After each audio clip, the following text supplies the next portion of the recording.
Before I go any farther in this video, I would like to honor this moment to Marvel legend Stan Lee. 95 years, and the man did not waste them to give us something amazing before he died. May he rest in peace. Hello everybody, and welcome back to KamenRider BlackMan. If you got my video from yesterday, then you know that I had to delay. Well, I don't know if I said this was yesterday, but you know that I had to delay posting something for Tuesday because I accidentally deleted my edit. I accidentally deleted my pictures from when I was editing and whatnot. I had it all together, but I forgot to upload it onto my phone. And I said before that I'd make up for it with two new videos for this week. And today I am doing that with finally returning to the weekly KamenRider ZO episode reviews with KamenRider ZO episode 10. Yeah, you mind give me just 1 second, please? And I just had to look up the title of this episode really quick, to which I forgot, and it is called Hawk, Tiger, and Grasshopper 2010. So, where we were from. Now, from what I remember from 2 weeks ago, since it took a break, what I remember from last week is KamenRider Gemu is of course our monster of the week, and two of our main characters don't know how to tell the difference between 6 and 0 because they mistook 2010 for 2016. And where we last left off was Hina from KamenRider O's. It's great to see her again, and she is finally seen with Eiji as they're both in prison together. Oh, and Eiji is a politician, which I don't entirely question at all considering his background, because if you've seen O's, like, you would get it. Like, if Eiji had never become a KamenRider, or how he had changed his lifestyle to begin with, I would totally see him as a politician.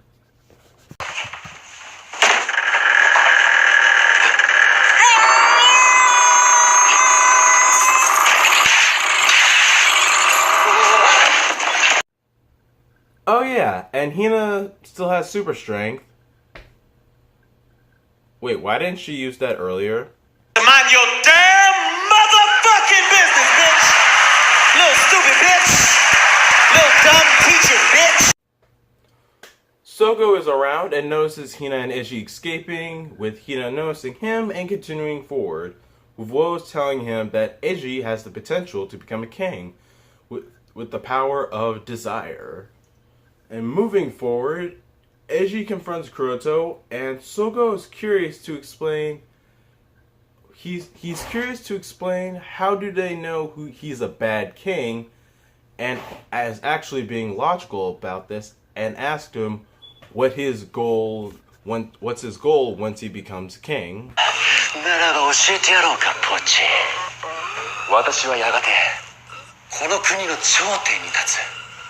そしてダン・クロトを改め、ダン・クロト大王となるのだ。それだけ?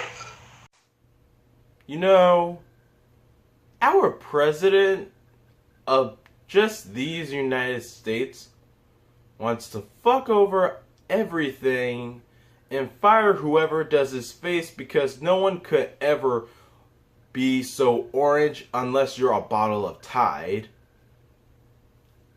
This guy, on the other hand, he just wants to gain enough followers on Instagram so that he can once again change his username. What? Anyway, Eiji gets his ass handed to him by minions, and he's left in Sogo's custody. Now, back at the clock repair shop, apparently you can use technology in the year 2068 to heal your wounds, which is how Gates gets all healed up from the ass whooping that he got. So now I'm curious about one thing. Does anyone still have like cancer or ALS in the year 2068? Or does this just work on bruises and wounds? Because, you know, like technology does everything for us nowadays. I'm using my phone to record, and I'm going to use it to upload my stuff, my content later. That's not being done on a computer. Anyway, looking back on the picture of Oda Nobunaga, Tsukuyomi learns to go with her own judgment and not just follow the one perspective of anything or anyone. So, and then we move on to Gates and Sogo going at it again, and Sogo reveals his true intentions of studying Kuroto about what a bad ruler is like to be a good ruler. Which actually is not stupid. Think about it. From a real life perspective, you can join any career path, but it's not unwise to observe the field and see what it's like for yourself to do.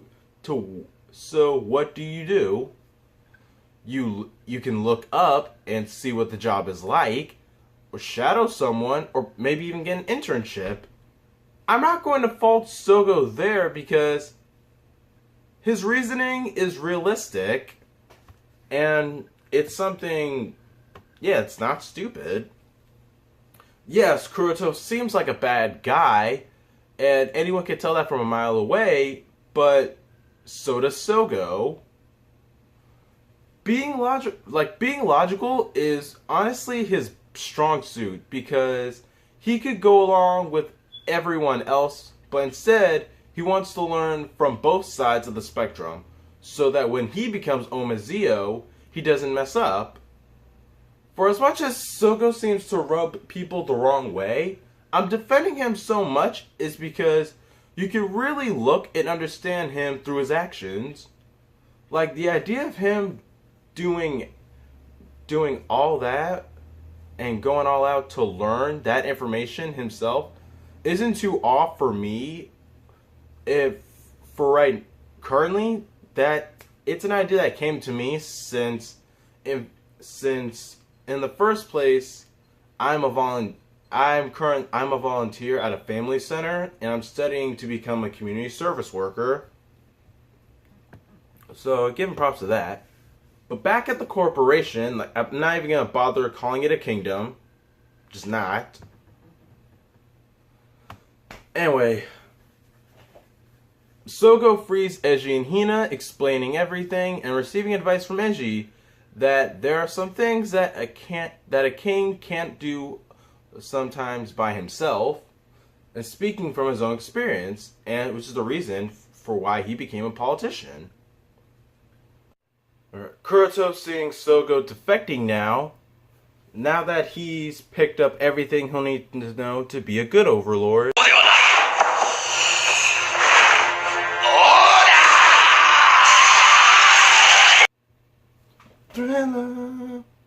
Thriller night.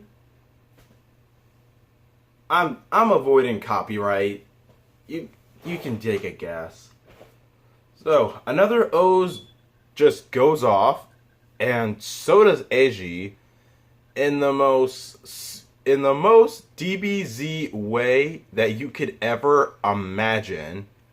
Like, I don't even remember Eiji going off on this, like, in his own show.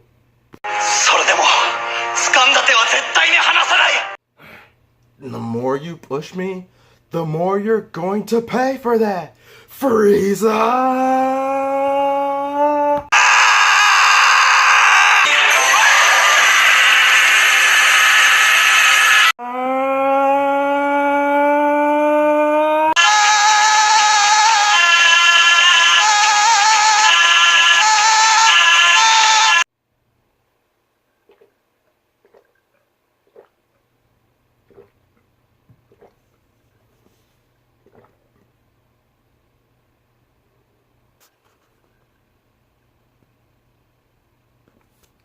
Well, now we're done with that meme. Been meaning to do that for a while. And hey, cool wrestling move.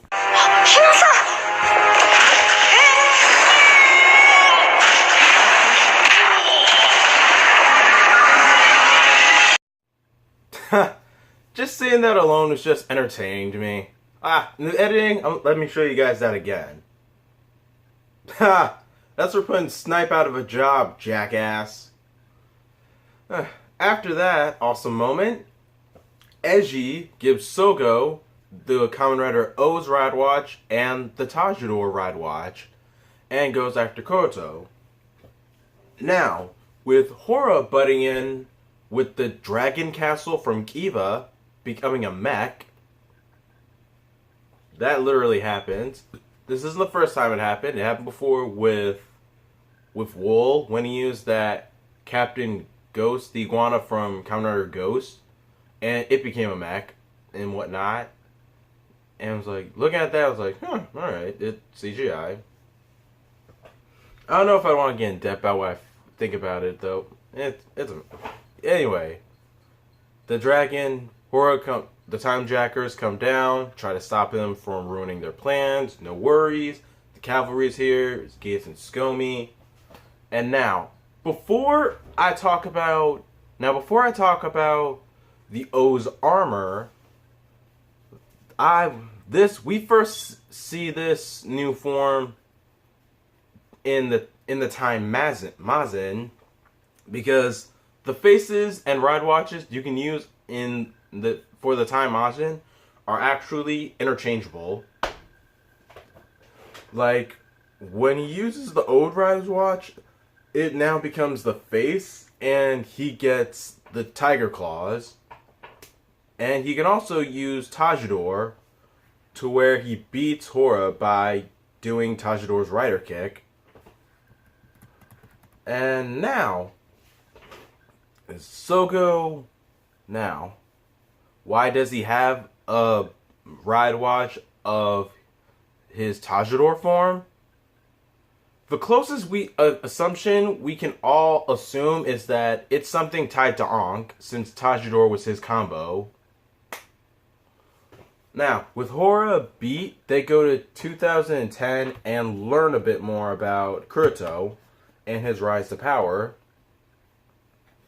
And they see that his dad put a lot of pressure on him to be greater, be better, and it made him crazy, basically. And to the point where as soon as he got powered, he turned into his father and went nuts, obsessed with it. And hearing that alone is not bad. My apologies, I'm doing something else right now. But for that reason, I still just kind of listen and just think, that's sad, but that's bad, but in a time paradox, you would have been crazy all on your own, and there would have been no one to blame, really. So, kudos there for the show to actually give him a reason as to why he's so upset. Now look at full view. Well, trying to get a full view, but that's all I'll get. I wonder if I can...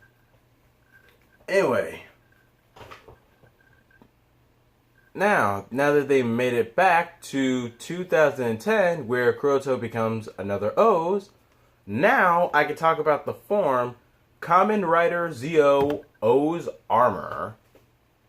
Now, and I like the way this form is introduced, because two things.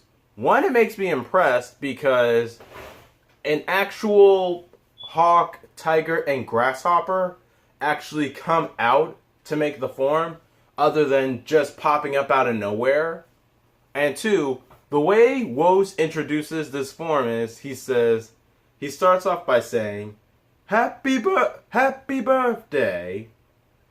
And that alone just made me laugh, because I just said, I see what you did there, show. Impressed. But yeah, the O's armor. Now, let's take a good look at this form.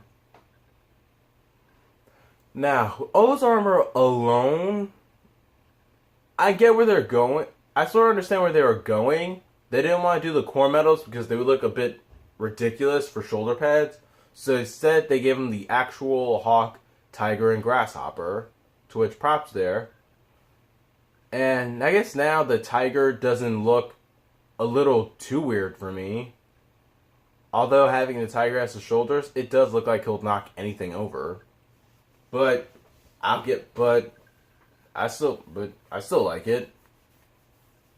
Like, the one thing I honestly wish they did with this form was they covered the legs up more. No, not just the legs. I wish with this form, they covered up his base form a lot more. Like, the silver watch link, there's no getting around that. But some of his base form colors are still, like, popping out. And I get it, it's supposed to be armor, but his other forms have been covered a lot more at this point. Like, Build, Forza, what else? XA2. Oh yeah, and the one thing I first said about this form was that they did not do a lot. They did what they could with his helmet, because you could still see half of his, you could still see white in his helmet. And I don't know why. I just thought they could have covered that up more. But with everything else, I guess I'll just give it that. I like the tiger because how he gets the claw, which explains how he gets the claws to actually show it. And the legs are sweet too. But I don't know. I'll just stick to that. I don't mind it. I just wish they covered up his base form a lot more. Now, with that said, with the O's armor, Sogo defeats another O's, and Kuroto falls back defeated like I'm an out-of-comedy bitch. So, that's after this episode. But is everything happily ever after? No. Of course, Ina, Eiji, and Hina are fine, but Gates takes his stuff and just breaks away from everyone. And we get a sneak preview of our next tribute for next week, which is KamenRider Gaim. And he probably grew his hair out again since Heisei Generation's final, because he has a different type of haircut. Which is, yeah, I can't imagine. But yeah, not a bad haircut. If I was white, I would get that haircut. Because the first thought in mind is length, and if it's the same length as mine, of how long my hair is. Overall, this episode was pretty fine. I'll admit, I did laugh a bit because of Kuroto. I can view Sogo now as more self-efficient, since this two-parter showed that he can take control of a situation and run from there, as opposed to play it out by going clue by clue, which is what they've been doing at this point. They're now doing something. They're doing something either standard or new since Zio is a two-parter show and a Victims of the Week show. So the fact that they're not just going hint by hint, they're actually being more investigative with another writers. That's perfectly fine. And what else? That's totally fine. I've meant what I said about being logical is Sogo's strong suit, and I still do agree with that. Eiji and Hina's appearances were perfect, and nothing at all this episode really bothers me. Like, honestly, for anything that's bad in this episode, there's honestly not a single thing. And it's a very... And this alone is a very reasonable episode. It's pretty dang good. Because it wasn't just all on... Because they actually did something today. They paid attention to both... They tried to teach... Like, pay attention to both sides of the spectrum. Not one side is always right. And so, yeah, I really like that part.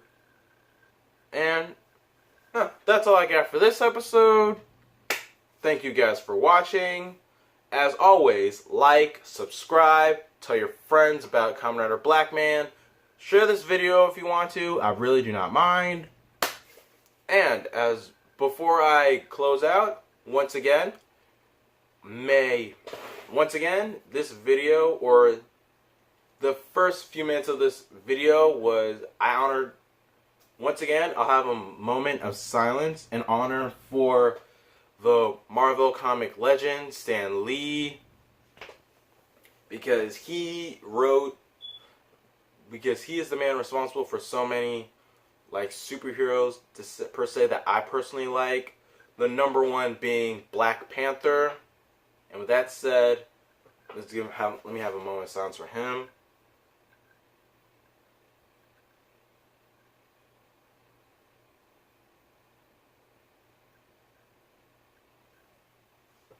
Alright, that's about it.